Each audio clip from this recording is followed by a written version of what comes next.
Sanam TV এবং media সার্ভিসেসের পক্ষ থেকে আমি সাবেরা সবাইকে আমন্ত্রণ জানাচ্ছি আমাদের আজকের আড্ডায়। আমাদের আজকের আড্ডায় আমাদের অতিথি চৌধুরী সালাউদ্দিন মাহমুদ। চৌধুরী সালাউদ্দিন মাহমুদ টেলিকম কোম্পানি নোকিয়াতে জানুয়ারি 1998 থেকে এবছরের 29শে ফেব্রুয়ারি 2024 পর্যন্ত দীর্ঘ 26 বছর চাকরির পর অবসর গ্রহণ করেন। জন্ম 17 জুলাই 1956 চট্টগ্রামে। 1980 সালে বাংলাদেশ প্রকৌশল বিশ্ববিদ্যালয় থেকে ইলেকট্রিক্যাল ইঞ্জিনিয়ারিং এর উপর ব্যাচেলর ডিগ্রি লাভ করেন।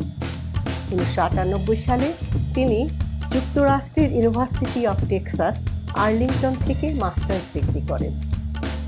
তিনি সাহিত্য পত্রিকা অগ্রবীজের প্রতিষ্ঠাতা সম্পাদক।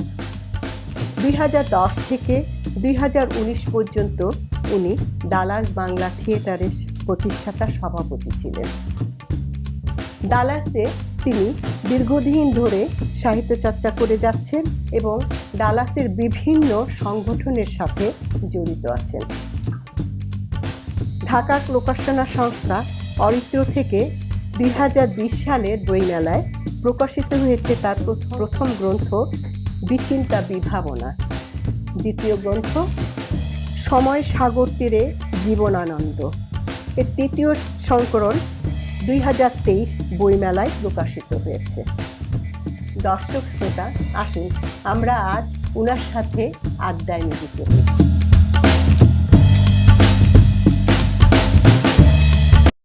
আপনাকে অশেষ ধন্যবাদ আমাদের স্টুডিওতে আসবার জন্য। প্রথমে আপনাকে আপনার অবসর গ্রহণ এবং অবসর জীবনের প্রারম্ভে আপনাকে স্বাগত জানাচ্ছি। ধন্যবাদ। আমার প্রশ্ন, একজন ইলেকট্রিক্যাল ইঞ্জিনিয়ার হিসাবে আপনি যে কাজ করেন, এই কাজের মাধ্যমে আপনি কিভাবে আপনার এই সাহিত্য চর্চায় সময় দিয়েছেন? ধন্যবাদ ভাবি, একটা চমৎকার প্রশ্ন। তো আমাদের বাঙালিদের মধ্যে সাহিত্যটা আমাদের রক্তের মধ্যেই আছে। আমি দেশে ছাত্র অবস্থায় স্কুল জীবন থেকে অনেক বই পড়েছি। আমাদের প্রজন্ম অনেক বই পড়তো। তো সেই বইগুলি পড়ার মাধ্যমে সেই বইগুলি ছিল সাহিত্যের উপর, রাজনীতির উপর, অর্থনীতির উপর। একটা সাহিত্যের প্রতি একটা আগ্রহ জন্মে। কিন্তু আমার দেশে সুযোগ হয় নাই কোনো সাহিত্য চর্চা করার, সেরকম কোনো ধরনের ছিল না, সময় ছিল না। আমার সত্যিকার সাহিত্য চর্চা শুরু হয় আমেরিকা আসার পরে। আমরা 95 সালে আসি, তাও তার অনেক বছর পরে 2007 সালে আমরা কয়েকজন মিলে একটা সাহিত্য পত্রিকা বের করি, নাম হলো অগ্রবীজ। আমি তার উদ্যোক্তা। আমার সাথে ছিলেন তাপস গায়েন এবং সুবিমল চক্রবর্তী। 2007 থেকে আজকে এটা 16 বছর ধরে এখনো চালু আছে। আমি ওই সাহিত্য পত্রিকাতে লেখা শুরু করি এবং এইটাই আমার হাতে করি। এর পরবর্তীতে আমি 2010 সালে ডালাস বাংলা থিয়েটারে যোগ দিই। সেখানে আমি বিভিন্ন স্মরণিকা বের করতাম, নাটকের স্মরণিকা। প্রথম নাটক ছিল শাস্তি। রবীন্দ্রনাথের ছোট গল্পের নাট্যরূপ দিয়েছেন বীরু মুখোপাধ্যায়। তার যে স্মরণিকা, তার সম্পাদনা, তার উপর একটা ছোট প্রবন্ধ আমি লিখি। সেই থেকে শুরু। ডালাস বাংলা থিয়েটারের সবগুলি স্মরণিকা আমি বের করি আমার সম্পাদনায়। শুধু একটি বের করেন ইন্তেখাব সিদ্দিকী, সুজন বাদিয়ার ঘাট। আর একটি মাধ্যম ছিল শালুক, বাংলাদেশের একটি অগ্রগণ্য সাহিত্য পত্রিকা। এবছর তারা রজম জয়ন্তী পালন করলো, তার সম্পাদক ওবায়দ আকাশ। আমি শালুকে বিভিন্ন সময় লেখালেখি করি এবং শালুকের সম্পাদক কবি ওবায়দ আকাশ আমাকে অনেক উৎসাহ দেন। আর উৎসাহ দিয়েছেন আমার স্ত্রী ফারজানা মাহমুদ, ছেলে মেয়ে।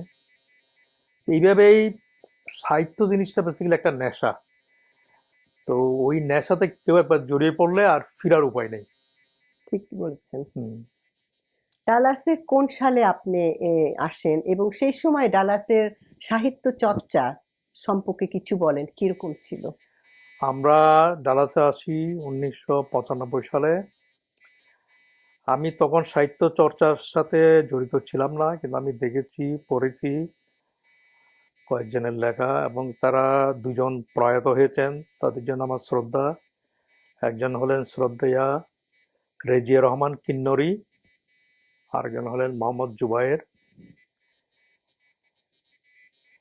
তো আরেক দুজন এখনো বেঁচে আছেন, আমাদের সৌভাগ্য। একজন হলেন মুক্তিযোদ্ধা আব্দুর রব ভাই, আর আরেকজন হলেন কাজী হাসান ভাই, উনি এখনো নিরলসভাবে লিখে যাচ্ছেন। তা আরো অনেকে লিখেছেন, আমার ঠিক মনে নেই এই মুহূর্তে। তো আমি মনে করি ডালাসে একটা উৎকৃষ্ট সাহিত্যিক পরিমণ্ডল ছিল, এখনো আছে, এবং আপনারা এটার পৃষ্ঠপোষকতা করছেন, তার জন্য আপনাদেরকে অনেক ধন্যবাদ। আপনি বই লেখা এবং প্রকাশ করবার প্রেরণা কিভাবে পেলেন এবং এর সূত্রটা কি? এইটা মূল প্রেরণা ছিল আমার কবি বন্ধু ওবায়দ আকাশ, উনি শালুকের সম্পাদক এবং একজন বাংলাদেশের বর্তমান সময়ের একজন প্রধান কবি। উনি আমাকে 2000 সালের প্রথম দিকে বললেন যে আপনার যে প্রবন্ধগুলি বিভিন্ন জায়গায় আপনি লিখেছেন, বিভিন্ন সাময়িকীতে, স্মরণিকায়, আপনি সবগুলি সংকলন করে একটা বই প্রকাশ করেন। আমি বললাম, দেখেন, এগুলি তো লিখেছি বিভিন্ন শখে, বিভিন্ন প্রয়োজনে, কিন্তু এগুলি তো প্রকাশ করার মতো মানসম্মত হয়নি। বুঝতে তো পারছি। ওবায়দ বললেন যে মান বিচার করবে পাঠক, আপনার কাজ হলো লিখা এবং প্রকাশ করা। তো সাহস পেয়ে গেলাম, সাহস করে 2020 সালের 21শে বইমেলায় বের করলাম আমার প্রথম গ্রন্থ, বিচিন্তা বিভাবনা। ওটা ছিল একটা প্রবন্ধ সংকলন। এই থেকে শুরু। বইগুলোর বিষয়বস্তু সম্পর্কে কিছু বলবেন আমাদের শ্রোতাদের উদ্দেশ্যে? বইগুলির প্রধান বিষয় মূলত সবগুলি প্রবন্ধ গ্রন্থ। এগুলো হলো সাহিত্য সমালোচনা। আচ্ছা। এবং আমরা যখন বাংলা সাহিত্য বলি, প্রধান তিনজন দিকপাল চলে আসেন: রবীন্দ্রনাথ ঠাকুর, কাজী নজরুল ইসলাম, জীবনানন্দ দাশ। আমি রবীন্দ্রনাথ ঠাকুরের উপর লিখেছি আমাদের যে ডালাস বাংলা থিয়েটারের স্মরণিকা শাস্তি, সেখানে শাস্তি গল্পের উপর লিখেছি, সম্পাদকীয় লিখেছি। কাজী নজরুল ইসলামের বিদ্রোহী কবিতার 100 বছর পূর্তি হলো 2022 সালে, আচ্ছা। উনি এটা লিখেছিলেন। 1921 সালে প্রকাশ করেছেন, 1922 সালে। এটার উপর আমি লিখেছি, বিদ্রোহী কবিতার উপর। আর জীবনানন্দ দাশের উপর অনেকগুলি প্রবন্ধ লিখেছি, এগুলি প্রকাশিত হয়েছে শালুক পত্রিকায়। এরপর আরো কয়েকটা যোগ করে আমি একটা বই বের করি, সময় সাগর তীরে জীবনানন্দ, যার তৃতীয় সংস্করণ বের হয়েছে 2023 সালে। আর এই বছর বের হলো আমার তৃতীয় গ্রন্থ এবারের বইমেলায়, 21-এর বইমেলায়। সেটার নাম হলো বিচিন্তা বিবিধ। এটা একটা প্রবন্ধ সংকলন। এখানে আমাদের মূল কবিদের উপর আলোচনা আছে, তারপর শঙ্খ ঘোষের উপর আলোচনা আছেন, আমাদের হাসান আজিজুল হক, অধ্যাপক মমতাজ উদ্দিন আহমেদ। আর ইংরেজি সাহিত্যের দুইটা মাস্টারপিস, একটা হলো জেমস জয়েসের ইউলিসিস, আর একটা হলো টি.এস. এলিয়টের ওয়েস্টল্যান্ড। ওকে। সে দুটি ঘটনাক্রমে বের হয়েছে 21 সালে, 1922 সালে, এবং 2022 সালে তাদের 100 বছর পূর্তি হয় পৃথিবীতে। এটা একটা বড় ঘটনা। আমি এটার উপর লিখেছি, এই দুটি মাস্টারপিসের উপর, জেমস জয়েসের ইউলিসিস এবং টি.এস. এলিয়টের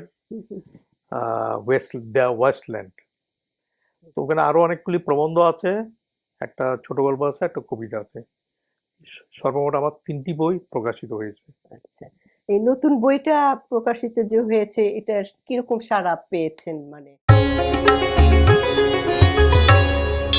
হ্যাঁ, এটা 2024 সালের বইমেলায় তো সারা পাওয়া গেছে মোটামুটি। তো 21-এর বইমেলাতে একটা বড় বড়। জায়গা হুম হুম। বের করার, তো সারাটা এখন বোঝা যাবে এটা কতটুকু স্থায়িত্ব থাকে। আচ্ছা। আপনার লেখা বইগুলি দর্শক শ্রোতা যদি চায়, কিভাবে এটা পাবে আর কি? কোথা থেকে? অ্যামাজন কিংবা ধরেন কোনো বই স্টোর কিংবা কোনোখানে এটা আছে? এটার প্রধান উৎস হবে, আমি মনে করি, সনম টিভির যে অ্যাসোসিয়েট বাংলা বই ডট ইউএস, জি। সেটাতে আমি তাদের সহযোগিতা চাইবো। তা আপনাদের সহযোগিতা দরকার। আরেকটা এখন পাওয়া যাচ্ছে বাংলাদেশের একটি বিখ্যাত অনলাইন বুক স্টোর রকমারি.com,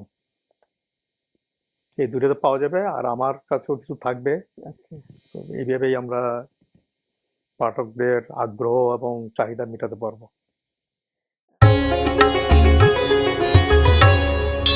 জনাব সালাউদ্দিন চৌধুরী, আপনাকে অশেষ ধন্যবাদ আমাদের এই স্টুডিওতে আসার জন্য এবং সময় দেওয়ার জন্য। আপনাকে অনেক ধন্যবাদ। সাবেরা ভাবি, আপনাকে অনেক ধন্যবাদ সুন্দর একটা আলোচনার উদ্যোগ নেওয়ার জন্য। তাদের ভাইকে অনেক ধন্যবাদ। আপনারা দুজন এসেছেন, বেশি দিন হয়নি। আপনারা এখানে ডালাসে বাংলা সংস্কৃতির কেন্দ্রবিন্দু হয়ে গেছেন।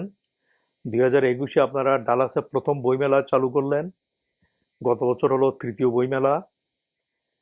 আর আপনারা তার আগে থেকে নিউ ইয়র্ক থেকে শুরু করে সনম টিভি আর আপনাদের ব্যক্তিগত উদ্যোগে আপনারা উত্তর আমেরিকায় বাংলা সংস্কৃতিকে বিকশিত করার চেষ্টা চালিয়ে যাচ্ছেন। তার সাথে সাথে এই বাংলা সংস্কৃতিকে নতুন প্রজন্মের হাতে তুলে দেওয়ার জন্য আপনাদের একটা বিশেষ উদ্যোগ আমরা দেখেছি।